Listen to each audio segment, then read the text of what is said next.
I see this a lot on LinkedIn. I've started commenting more. Like, if you're not getting a promotion, do as little work as possible. And that's your promotion. It's like, yeah, okay. But now you have stopped learning. You've stopped improving your craft. If that company went bust, what story are you going to tell the next company? I wasn't treated well and I did as little as possible. That's not a good story. I will not hire you over the person who was really trying, despite circumstances.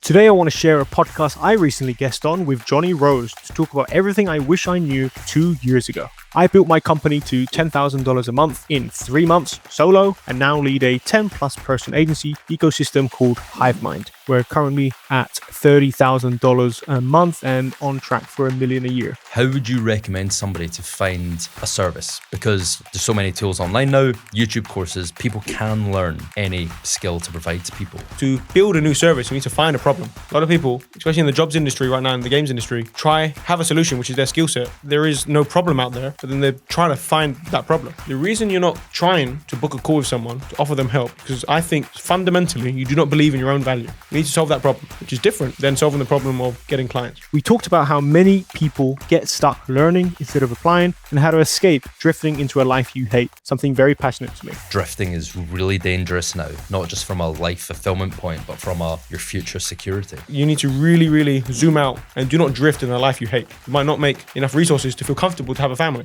And I see these people, and it's honestly because they've drifted. If you look at your life this way and you realize I can't learn, then you have two options. If you're looking to change your life this year, this podcast is for you. Please enjoy this episode's guest, founder at Hivemind, aka me, Harry Phokou. Harry, thank you so much for joining me in the podcast for round 2. Hell yeah. Can you please introduce yourself? Harry Phokou, part of Hivemind. So Hivemind is a company I started in 2024, and we're basically the number one go-to-market marketing company for people in the games industry. So these are people selling to people in the games industry. We were at an event of yours last night because you're in London over from Cyprus. How did the event go? The event went really well. So for people at home, I've done around 14 mixes. This was the first one I've done under the Hivemind brand. So to bring people quickly up to speed, this is a marketing agency. So we do done-for-you marketing for founders, and we do their personal branding. But every time I went to a conference to get business, I would see, Thursday, no one's doing anything. So I used to go and call a restaurant like, hey, can I bring 100 people here on a non-busy Thursday? I said, sure. And then I used to bring people together and I can be the host. That kept on becoming a habit. Might as well do standalone. And then I kept on doing that. And it kind of culminated into the one yesterday where it was kind of the first one under the new brand. We fed everyone. Everyone had a welcome ticket. We had 3 sponsors. It's a profitable event. I've got around 400 people who in my WhatsApp group, everyone's texting saying have a good time. One thing I've always really liked, because from even the early days, actually, it's not even a recent thing. You've been about bringing people together, going to networking events, and then building out your own. I've obviously touched on people are craving real life in-person experiences. But why do you think they matter so much for the industry, but also for business? Because a lot of events now are nicey nice. People get together and make a friend, like peers. But I heard you in the microphone last night, you're very focused about making sure people are having valuable conversations. So I'd love to hear your ideas and philosophy on that. Really passionate about this. So you made a comment and it made me really think. This was about a year and a half ago. And I think it was our first e-coffee. And you said, Harry, you're the only one in the LinkedIn space that I think is real. And you mentioned that because you saw so many where when I'm talking about what I'm doing, I have in real life photos where I'm going to a conference, I've met a studio in person, and I post that on LinkedIn. And it feels much more like a story. So that's on the personal branding side, really cool. But I think the word real is really important there. So when you meet someone in person, there are so many more things able to happen, which can't happen on a video call or on a phone call or on a text. So when you're in person, barriers go down. And not only that, serendipity can happen.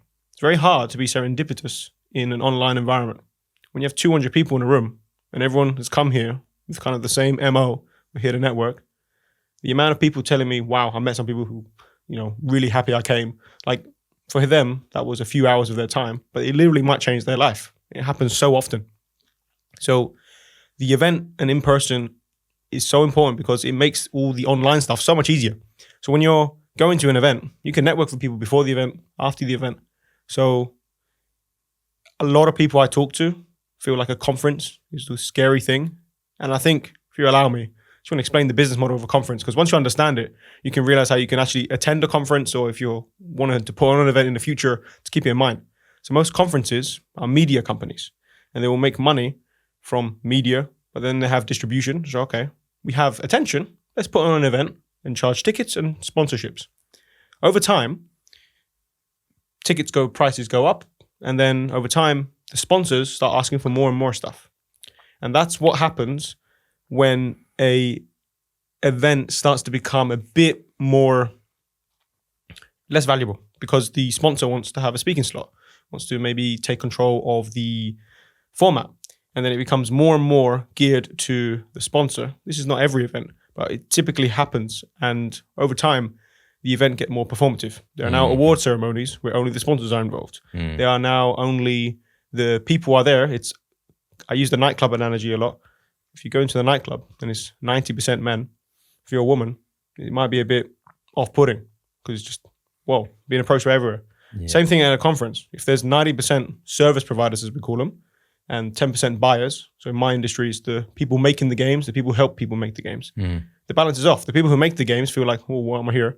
And the people who are service providers are like, oh, where are all the people I can help? It's like, you need to have that balance. But the service providers are the people willing to pay to get in. And it's like, a lot of people have gone to an event where maybe didn't have the economics to make it so they can focus on the value. Because as soon as they focus on the ticket sale or the sponsor, over time, you follow the money. The priority is the sponsors and the ticket sales, which is fair enough. So when you don't have that, when you have an event where everyone's coming there to truly, I use the word economic opportunity. I think the LinkedIn team used that a lot recently. I really like it. It's like, how do we maximize economic opportunity? Get all the right people in the room. We have buyers, investors, all the different parts, and then magic will happen. Most of the profits comes from the marketing services you provide. For less so someone fresh out of uni, but someone who's maybe been working hospitality, retail, maybe they're 5, 6, 7, 8 years into their career and they're looking for a shift. How would you recommend somebody to find a service? Because there's so many tools online now, YouTube courses, people can learn any skill to provide to people. But if someone was trapped by analysis paralysis, for example, there's so many options now. I love the phrase, you can do anything, but you can't do everything.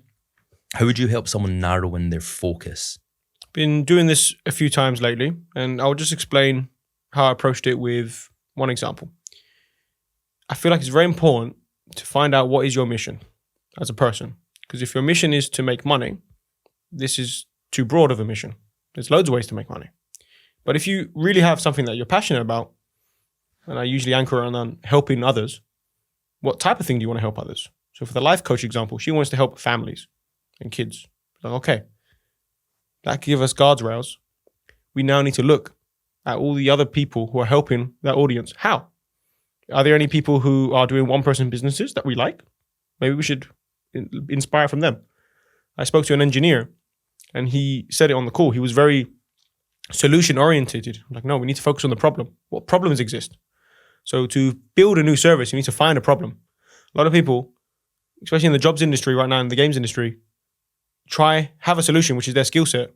There is no problem out there, but then they're trying to find that problem. What's an example in the games industry? Hairstylists for characters. If that's your skill and you're the best, and that was really in demand 2 years ago, but now there are no people who need people to animate hairs because they can be done in-house by someone who's doing other stuff. If you're trying to get a hair animator job, like you're focused on the solution, you need to upskill. Like there's no option because there's a competition. Same thing in services. So if we bring it back to an example where, to be fair, my cousin. So my cousin's been in customer service. He's been like a restaurant manager for the last 6 years. Really good at what he does. People love him. He's really good with people. But the opportunity vehicle is, well, you can be paid 2 to 3K a month max. He had no idea. Okay, how could I start a new job? It's like, well, you're really good at customer service. Okay, what problem do we solve? You're building trust with people. How do we find, what does building trust do? At least for me, sales. So if you're good at marketing and sales, at least for me, I'm very biased, then help people with marketing and sales.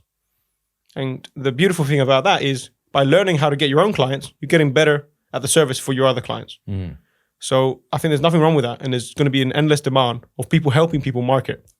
So if you are good with people, that's that. If you're like the engineer example, then you want to be focusing on the problem. So if I take it back to the retail, if they're in retail and they're really good at customer service, then I would look into sales. If they've never done sales before, sales is one of those positions where you can sell yourself into any job. You can literally, I give this advice to quite a few people who are looking for work. If you treat your job hunt like I would treat business development, and you have your top 100 companies you want to break into, you send them all a Loom video explaining why you've applied. A Loom video is just a video conferencing software. And you explain why you want the job. To 100, you're going to get 10, 20 pieces of feedback back.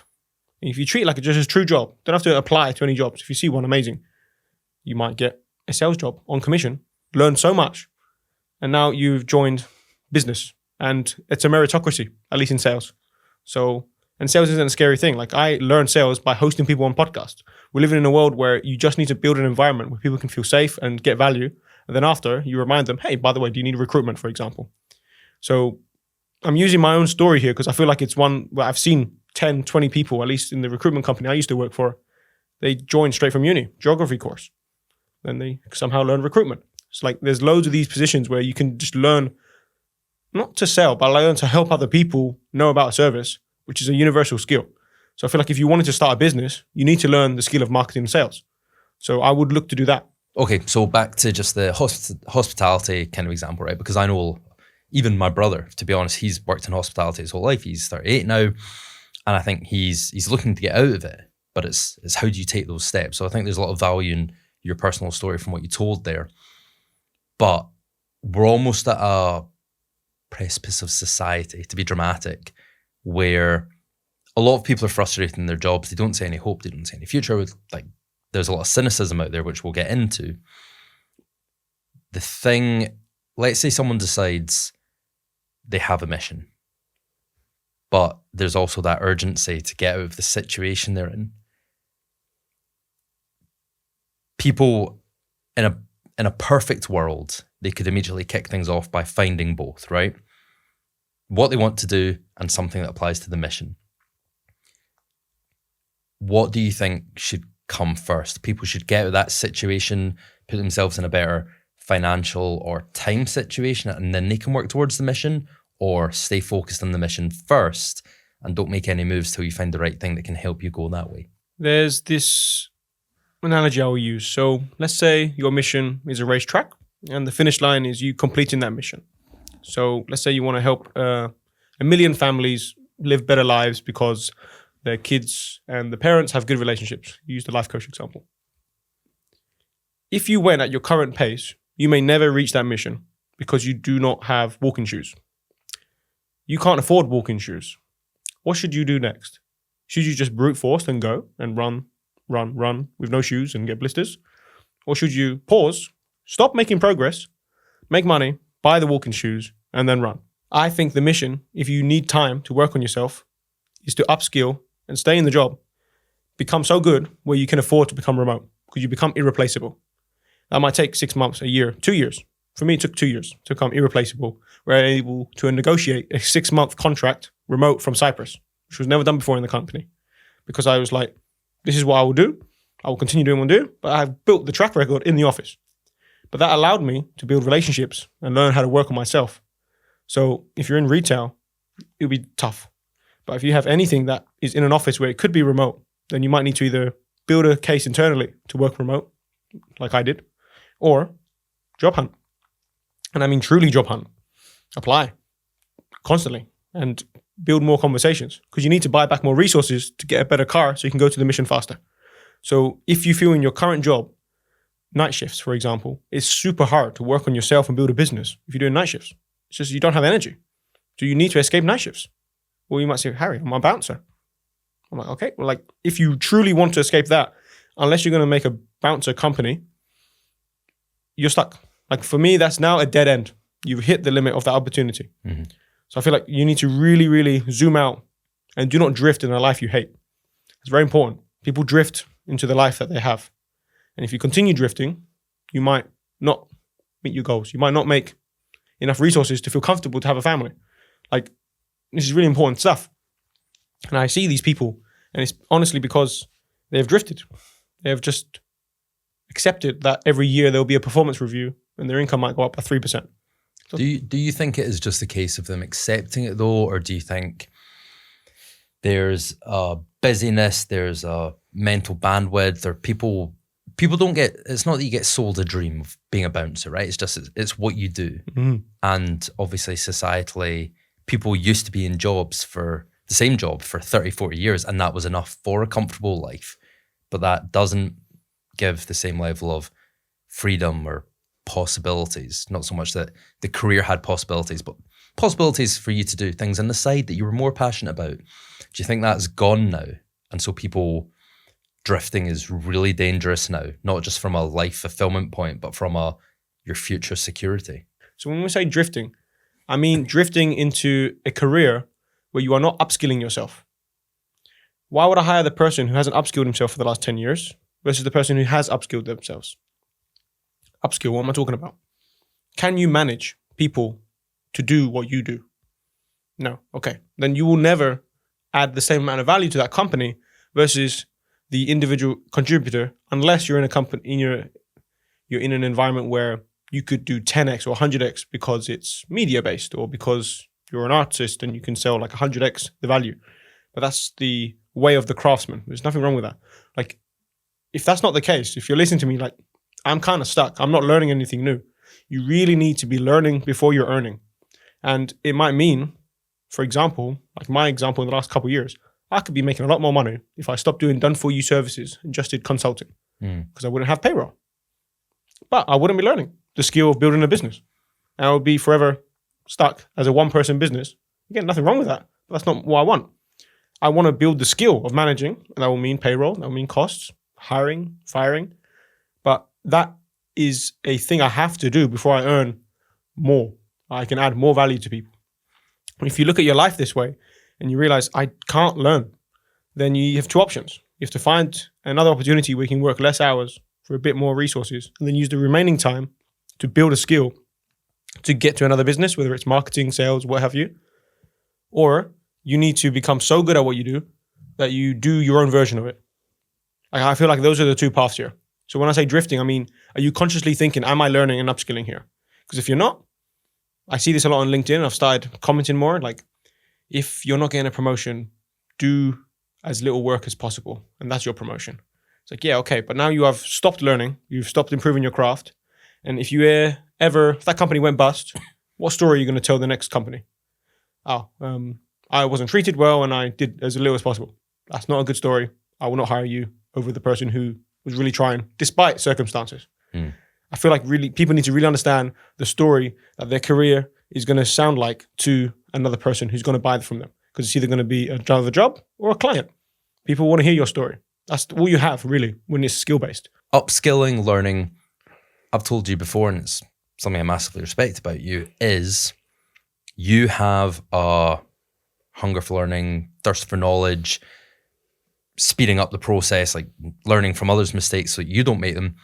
I would say it is one of your like top 3-5 values for sure, because you do it more than anyone else I know.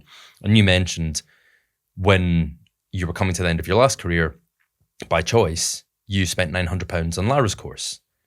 I laughed at as well in my company. My colleague said, "Why would you spend £900? Because that was half our salary, half my salary after tax. Excuse me, it's half my take-home salary. It's like on learning how to post on LinkedIn. It's like, why would you do that? And now I can be like, oh, look at this. I can now run payroll. I have all these good things. But at the time, if you have this mindset, it's like, why would you learn to do something that you don't have to do? It's like, okay, but now I can do something that my peers can't do. And that has given me an opportunity. How many people's advice do you think you've paid for in the last 2.5 years? So the first thing, Lara, that was, like you said, it was your own half the salary. Everything now has come out the profits. How many people do you think you've learned from? Probably 28 people. 28. I've given money to either get their time, their course, their cohort. 28 people. So that's probably, that's more than one a month. Wow, that's crazy. Yeah. And there's two ways it happens. This is either I just see them on LinkedIn. It's like, you have a skill I don't have. Let me buy your time or buy whatever you have. Second one is from just friends of these people, I meet them, and I'm like, a skill I don't have. Can I pay you? How much impact do you think that's had on you personally and on the business? And if you could give a number, would you say you think it 4x, 5x the business in a period of shorter years versus what would maybe take 5, 10? Is there something tangible there? I didn't have, other than the 2 people I was learning from, anything else. And I was very lucky that I realized I was going under employer branding. I had no skill there. And I pivoted into helping service providers do what I did before. It's like, this makes so much more sense. If I didn't have that community where that could become obvious, because everyone's like, oh yeah, just, pivot the offer. I might have just been going down the employer branding route, trying to beat my head against the wall. And I literally I might quit. Like it might be a 0 to 1. Like it might be an infinite X here, because if you can't learn from other people, you only learn from your own mistakes. I learned this lesson when I was a professional gambler on a Facebook group that we were on. It's like 400-500 people in there. And I made a Discord group called Hivemind, and I invited all the top people making money. And I just gave all my things that were working for me. And around 10 to 20 people probably gave stuff back. So that's a 20x, right? I give one lesson to 50 people, and around 20 people give a lesson back. I learned 20 times faster. That took me from 2K to 10K a month profit as a gambler. That was a 5x. Now in my business, it's taken me honestly from like 0 to like the 30K a month we're doing now recurring, plus all the events and stuff. Like the amount of, I don't think it's a negotiable. Like I don't want people to think, oh, 10x, okay, that sounds good. It's like, no, you have to always learn. If you can't afford to learn, there's other ways to learn by becoming so important or useful or promoting someone else's stuff that they just give you lessons for free. That's happened to me many times. I support people, I introduce them to people, and then I might go on a podcast with them, or I might introduce them to my podcast. That's a big superpower. I get an education every week because I have a podcast like this with the top people in my industry. And at the end, I'm like, who would benefit from a conversation with me? They recommend me. And in my podcast, people will notice in the last few episodes, I say, let's role play. Let's say you're advising me, and I get free advice. Like there's ways to learn. Like you should always be learning. So to answer your question, yeah, 1,000,000x, I guess, because it takes me from 0 to 1. Like I would have maybe quit. So there's so much resources out there now, whether it is paid communities, and I'm going to throw in something you told me last week, just so we don't forget it, because I thought it was valuable and I've taken it on board. So many of these communities now, people are there and they either pay and they don't take advantage of it. They pay maybe just because they want access to the network of peers. They pay maybe because it gives them access to the course materials or the key learning. But what they forget about is the access it gives you to that person who set up the community. Yeah. And because you've said you've joined a bunch of communities, and it's basically, there could be 20, 30 other people, but you basically just have one-to-one because no one else turns up to the calls. No one else is in asking questions. It's a joke because people make a joke like, oh, Harry's here. Fine. I just wonder why it was quiet. So yeah, if there's 30 people on the call and everyone's acting like I'm asking 5 questions, but I think it just looks like that because every call I come and I ask my 1 or 2 questions, and then people stop talking. No more questions. There's 20 minutes left. I'll ask a question. So I get 20 to 30 minutes of not only the owner of this cohort, who's typically a lot more successful than me, but also the Hivemind. I have 20 other people in there who are going to give a perspective on my stuff. So many things that I would have spent 6 months going down, and someone said, oh, how do you feel about this? I'm like, no, amazing. So yeah, for sure. Like if you look at someone's one-to-one pricing, I know this might seem like a weird thing that we're talking about here, but like in our bubble, like you can get one-to-one help from someone, which is typically like 5 times the price of a group model. The group model could give you the benefits of one-to-one. Definitely happened for me. Yeah. So yeah, like some of these group models are less than $100 a month. Everyone can put away $100 a month if they really, really tried. Okay, I say that, not everyone, but like you can, if you really wanted to, find $100, join a community for a month, and get effectively one-to-one help from someone who might have done the business that you want to do. And if you just 2x what their inputs was when they started where you are, that's my approach. That's my approach. So you just ask them, what would you do in my situation? If you do exactly what they tell you, you will get their results. Yeah. If you don't like the results later, cool. But like that will at least get you started.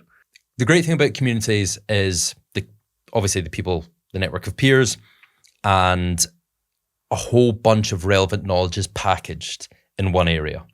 Whereas if you go on YouTube, there's lots of like different resources, and it could be mixed messages. There's a lot of survivor bias. One thing that worked for one guy, they'll say is the way, and other things. For someone who was stuck let's say we're on to the next level of people who have, like, they've been learning, they've been doing and doing. It's going to be simple. You're going to say just act. But for people who are stuck in that learning phase with 20 tabs open, how can they get out of that and just start taking action? When I started, you need confidence. I couldn't increase my prices because I didn't believe I had the value. I realized it's because I need to prove to myself that I had value. I felt more confident on sales calls, and we 4x the prices for the same service, but I know it's better because we've improved the strategy. Take that to the 0 to 1 example. The reason you're not trying to book a call with someone to offer them help is because I think fundamentally you do not believe in your own value. We need to solve that problem, which is different than solving the problem of getting clients. Because if you don't believe it yourself, you will subconsciously not work on that because you feel like you are hurting other people's day by saying, hey, could you hop on a call? Because you think you're taking something from them. This happens more than people realize. So if you feel like this is resonating, there's a simple solution. Remove the stakes. So what I did, very real example, these are testimonials at the bottom of my LinkedIn page, which you can see. My first 2 testimonials, I wanted to help 2 people who clearly needed my help. They had free time. They were employees at 2 big companies, King and BBC. And I was like, hey, I'm building a new offer. I love what you do. Can I coach you for a month together? Just give me feedback and a testimonial if it's useful. They said, of course. And I built it. I treated them like paid clients. At the end, they gave me an amazing testimonial. The week after those testimonials, I booked a call with a referral from a podcast guest. And I did not pitch them my service. I pitched them, this is what happened to these people. This is what I can do for you on a done-for-you basis. The way I delivered that, I was confident. Like, they got results. They were happy. They went from 0 to 2, let's say, from what I did. Looking back at what I told them, I would have told them different stuff now, but it wasn't bad advice. It was just good advice from what I knew at the time. But now I had confidence, right? And what did we just say? Offer 2 people to spend some time with them and give them a result. It will not only give you confidence, but then you have proof. So if you're in the learning phase, the only reason you're in the learning phase and not in the helping phase, because you don't believe in what service you have, maybe other people don't either. So how do you solve that? Help people. I'm not saying work for free for 6 months or an internship. Maybe you would want to do that, but you don't have to. Like, you can help people on a small basis, 1 week, 2 weeks. Get that proof and testimonial, and then no one has to know they didn't pay you. These are my clients. They paid me in feedback and testimonial is your internal monologue. For outwards, you don't have to mention they haven't paid you full time. Do that 10 times, you now have a wall of love. 10 testimonials is pretty much as anyone's going to see.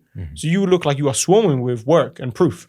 And this is proof. Like, you've helped people. So I think people need to understand, if you've got the proof that you've helped people, people will believe in you, and that energy transfers on a video call or in person when you sell. So anyone in that learning phase, they are solving the wrong problem. They're trying to get better. You will get a lot better faster if you help people and get their feedback. Because the way you are packaging this, most of the time we don't consume our own work. Like, I package my trainings for myself. When I give it to my team, they're like, can we focus 80% of the time on this instead? And I was like, oh, wow. So you might be building something that no one wants. You are solution oriented, not problem solving. So you want to get someone on a call, they tell you their problems, you build them a solution. And to keep it really, really simple, this could be consulting, coaching, done for you. Just do something. And then you will get proof, and that will get you out of the learning phase. And you're going to iterate. You're not set in stone. You're like, I will never want to do this full time. It's okay. Like, you're helping people solve a problem. Once you prove that, then you can change the model over time. Your mission's evolved quite a bit. And I'm a big fan of when we spoke about this. When we first met, your mission was make money, make babies. Yep. That was planned because the Phokou family, great legacy, great heritage going back. Like, you guys are so close. It's Appreciate it. amazing. When me and Harry first met, part of the shoot day we did was a sit down between you and your grandpa to get his story. And that's something for the whole family to enjoy and for generations to be like, where did my grandpa, great-grandpa, great-great-grandpa come from? So family's always been a key value for you. And it was never a selfish mission, but it was very much like just about for the family. I think it is a selfish mission. Reason I'm saying it's selfish is when I wanted to grow up, what I want to do when I grow up, when someone asked me that question, the thing that I felt was the coolest thing, because I looked at my role models, was be a great grandfather. If I could have kids with kids who are all healthy, I've made it. So it's always been the MO, which is a very selfish thing. Like, I will be happy. Okay. Yeah, so like, let's put it this way. I'm a nice guy, but I this is all because I want it. I'm not doing it because this is what I should do. Like, that was the kind of original mission, right? Make money, make baby, because that's what I want out of life. And I think that will give me glorious purpose. And at the end of my life, I will never get bored because I can always help improve my kids' lives. And that is something I can do till I'm dead. So that's why I chose that, or that's why it really resonated with me when someone used to ask me, what do you want to be when you grow up? Like, great grandfather. It's like, just awesome. You can never stop winning at that. But now it's evolved, like you said. And it's evolved to help families. Yeah, because you want to grow the business to help other people build a future. Yeah, so we're a team of 8 people and I'm hiring. And when I was going into the hiring, I was like, oh, should I have company values?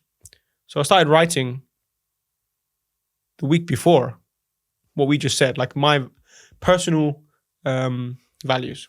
So I wrote, I want to make a bunch of money so my kids can have a healthy life.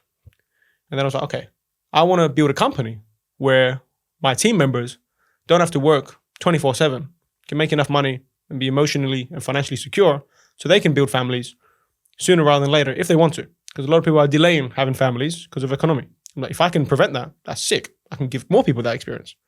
Then I thought, okay, what if I can give more people that feeling through content, stuff like this? This doesn't cost anyone for someone to watch this on YouTube. My LinkedIn content doesn't cost anything for someone to watch. It might not give them an end-to-end guide, but I've had many people message me when they've been inspired by what I do. Someone came to my event yesterday and he said he was nervous to come approach me because he thought that it's rude because he's like inspired by me and doing what I do in the States. He thought he was taking something from me by taking my business model. But I'm like, that's the best thing ever. Like, you are now finding your own path. And also, I'm so sorry to say this to anyone, but like, there's so much work that needs to be done. Like, I really don't agree with the scarcity mindset. There's so much people that need help, service. Like, I don't mean this in a people need help. Like there's so much opportunity out there. Like, I don't believe in competition. I believe in co-competition. Like, I will speak to other ghostwriting agencies, share them everything. Hopefully they share 10% back. That's good. So to come back, that's been the mission, to help other people do that. And okay, can I just make those my company values? And I realized I could. So my mission now is to help as many people as possible have financially and emotionally secure lives so they can then have emotionally and financially secure families. The growth of Phokou Agency, now the branches of Hivemind, there's something coming the end of January, isn't there? Yeah, so Hivemind is the brand. Hivemind World is what we do with our in real life events. Phokou Digital, by the time this comes out, maybe in a few weeks, will become Hivemind Marketing. And then I'll be starting Hivemind Academy. So I've already done, since we started, one-to-one coaching. And I've been a guest coach in some communities. This is one of my most fulfilling things because I feel like if I can take someone from taking no action to taking action, I've seen it. They literally change their whole lives.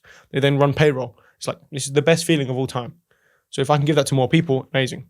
So this is basically taking my one-to-one consulting and make it a group. So that's what the Hivemind Academy is going to be. I'm going to be very transparent on this. If you're watching this, I'll give you the play-by-play because it hasn't happened yet. I will do an online summit where I'll give as much value as possible. And then if it makes sense for the people on the call, this will be geared to people in games and tech because that's my kind of specialty. And it'll be helping them grow their games business. We'll have 6 total speakers. It will be like an accelerator and then a community with accountability to help them get all the lessons that I've learned in a much more affordable way. So yeah, I'm really excited to start that because a lot of people have had over 140 sales calls in the last 12 months. We work with, I think it's around 15% of them. And a lot of the other people said, I want to work with you, but like, we can't afford it right now. We want to hire someone instead. Like, this is for me, it fills in a gap in the model where people can train their marketing team or they could be a solo founder who wants to learn the skill of marketing. I can give them a much more affordable way to do that rather than spending one-to-one time with me because I do not have enough one-to-one time to help everyone who wanted it.